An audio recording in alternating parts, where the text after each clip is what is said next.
Hi there, welcome to the archives. So today we're going to continue with Game Changer. Um, Game Changer, Game Changers. It's stories of Hijabi athletes from around the world. And so it's written by Charlene Smith, there's a forward by Shireen Ahmed, and it's illustrated by Natalia Tariq. So today we're going to get into Hajar Abulfazl. Hajar Abulfazl. Okay, this is the image for her. And so she was born in Kabul, Afghanistan. She plays soccer, and Hajar lives in the United States, and she represents Afghanistan. And so when she was really, really young, Abul Fazl heard people in her community saying how they felt really sorry for her dad because he had too many daughters. And so they asked basically like what that's stereotypical, like what good is it to have so many girls when you can have sons to go and take on your name and all of that, right? Girls, again, this idea, this traditional conservative view that like women are only good to be home cooking and cleaning, but her parents weren't like that. Her parents didn't believe that that's all women and girls were good for, was cooking and cleaning and being in the house, right? And so they loved all their children. They had nine, wow, nine girls and four boys. What is 9 plus 4? 9, 10, 11, 12, 13. 13 kids. 13 kids, nine girls, four boys. So people are like, oh, I feel so bad for her dad. But her parents were like, we're blessed over here. We are abundant. We love all our kids, right? And so that's a great thing. Beliefs about girls in Afghanistan was basically, which is the same thing within Christianity or any other religion, which is a girl's place is in the kitchen. She's not really good for much other than reproductive labor, giving us kids, cooking, feeding us, being our servants. That's all women are good for. Her parents were like, no. So when she was 14, she started playing school soccer at school. Okay, so she was on the school team, but she didn't tell nobody. For the first year and a half, she kept it to herself. So she was playing soccer. She was proving that like women could play soccer. Girls could play soccer. She didn't tell nobody for the first year and a half.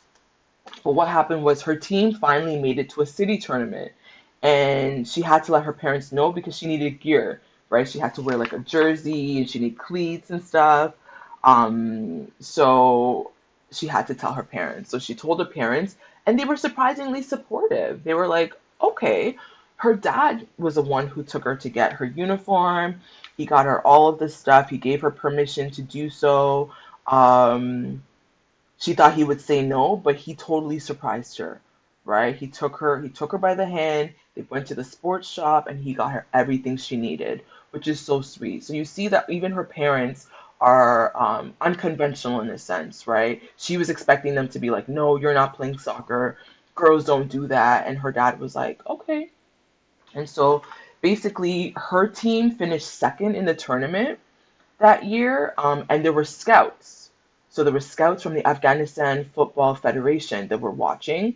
They chose her and several other girls to play for the Kabul city team. So Kabul again is a capital city, right? She was thrilled, but a lot of her family members didn't feel that way. Her mother's family was super conservative and they didn't think she should play soccer. So her maternal side was like, girls don't do that. You're bringing shame and dishonor to our family. Don't play soccer. Just don't. Uh, One of her uncles basically came to her house to try to stop her from going to games and practices.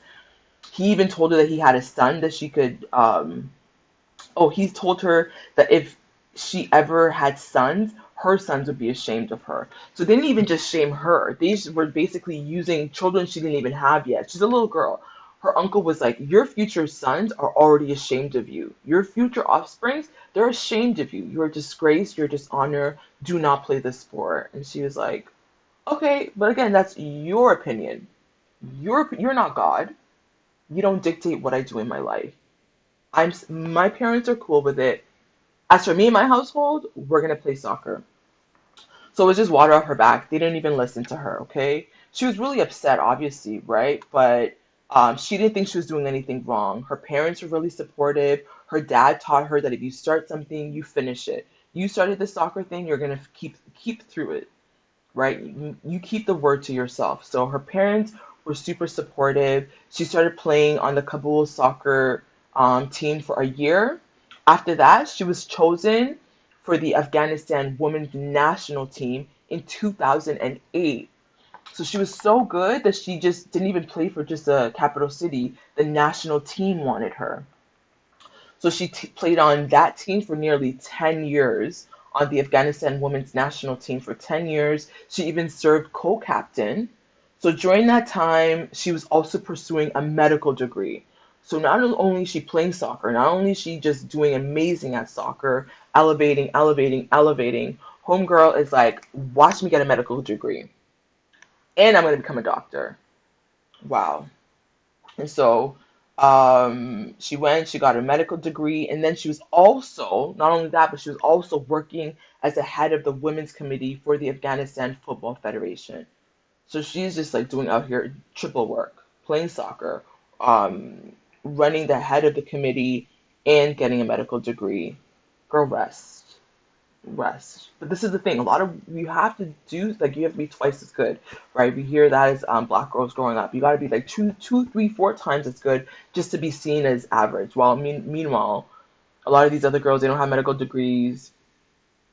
They don't have. I just saw the. Oh my God, how embarrassing! The I didn't watch the whole clip, the whole thing, the interview with the rapper from New York, something London with what's his face, the hat guy. Can't spell. But you see, like she has degrees, right? She's gone to school. So it's just you could do it both. You don't have to be illiterate to be an entertainer. You can be a soccer player and have a medical degree. You can be a rapper and have a master's. You see Meg Thee Stallion doing it, right? Meg was like, yeah, I can rap, and also I got these degrees, and also I'm opening up these businesses. That was Hajar. I'm playing soccer. I'm getting my degree. And matter of fact, I also work as the head of the Afghanistan Soccer Federation. And so she was doing all of these things. She visited families, and then she would go to visit families in their homes to advocate for girls to play soccer, right? So she would travel around, letting people know it was okay to let their daughters play soccer because it was still very taboo. And so during her time, she was able to register 5,000 girls to play soccer. 5,000 Afghani girls from different parts of Afghanistan to play soccer, right? So that was the work that she put in, going around family to family, debunking the myth that girls can't play soccer. And so she really advocated for them. She visited schools. She brought photos of national team to show that girls, right, with their uniforms, their hijabs, they had the long sleeves or wearing the pants. You see a picture of her here, right? You can cover up, you can wear pants, you can wear long sleeve, and you can still play soccer.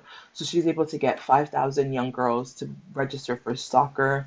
In 2017, she was invited to New York City to attend the Beyond Sport Global Award.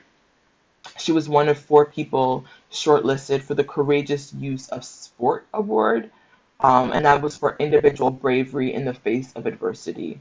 So she won the award, right? She won the awards. News spread about her all throughout Afghanistan. Everyone was starting to talk about her, including her very conservative family. So they called to congratulate her. People were telling now they're proud of her.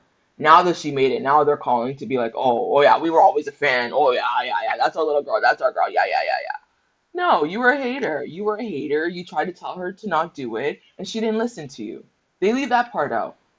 Now that she finally made it to New York, now that she got an award, now that she's getting recognition, oh yeah, oh, that's our girl. Get out of here. You were a hater. Even the uncle, remember the uncle that told her?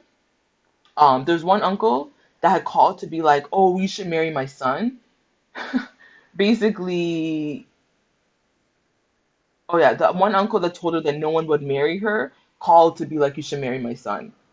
So back then, when she just started off, no one will marry you. Your sons are already disgraced by you. You're ashamed of you. Now the same uncle called her to be like, do you want to marry my son? Can you? That's what you want. I love that. I love when your own haters are calling to be like, my bad. Congratulations, girl. You did it. You did a big one. So she declined the offer. She declined the offer. I love that. So instead of people feeling sorry for her dad for having so many daughters, they congratulated him on his daughter's accomplishments. What a beautiful story. So this is Hajar Abulfazl from Afghanistan. She lives in the United States now. She plays soccer and basically showing that again, hijabi girls can play soccer, right? They can still go to school and work on medical degrees. They can still work. Was it Noor? Remember hijab?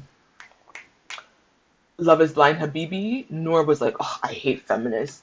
They make women work. Well, some women want to. They don't want to be doing that. And other women realize that like they were at home raising kids and getting beat and then their husband left with them and they had no money. So some women realize that it's not feminism. I have to get out there and work for myself. It's survival. It's self-sustainability because you can't rely on anybody. Nobody shows up for some people, right? Maybe people show up for you in your community, but there are some people who they really have to be self-reliant. But although she had a lot of support, she had a lot of family support. It was her dad who took her to go get her sports supplies, got her cleats, got her jerseys, the soccer shin pads, the socks, all of that. I grew up in a soccer family, so I know all the little ins and outs of like, right? Um, I used to like be the one helping my mom cut oranges for a game. So when the kids came off the field during breaks, here are your oranges, all of that, right? So people who come from soccer families know, but this is Hajar Abulfazl from Kabul, Afghanistan, showing that hijabi girls can play soccer. Okay, so that's it for me for the day. Until next time, in solidarity. Also, is there a time and date that you guys like me to post these? Because I have a bunch of these recorded, and I'm trying to space it out during the holidays because people were home, and a lot of people had more free time. I did daily posts over the winter break, but now that we're back to regular cycle, I'm trying to keep it at least two. My goal is 4 videos every year. No, 4 videos every month, but usually I try to post twice or 3 times a week.